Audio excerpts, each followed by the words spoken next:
Last of the updates, I blew this little guy up, so I couldn't tell how high things were, but this was good to go. So I turned off all the power, unplugged the batteries, and got this little guy from a great company. I'll give you the link.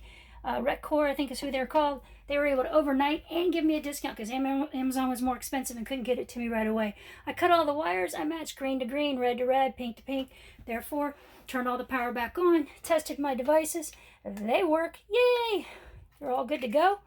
They even give you sensors when you order this little thing right here. Everything works beautifully. I'm going to turn the power back off, make sure the battery's not connected, put it back in the wall, seal it up. You can see we have finished our upgrades, replacing the walls, replacing the floor, and the cabinet. The cabinet was bought at Lowe's, and then we just self-put on the sheets to protect it. This is the old cabinet that was here, but it was much higher. We cut it down.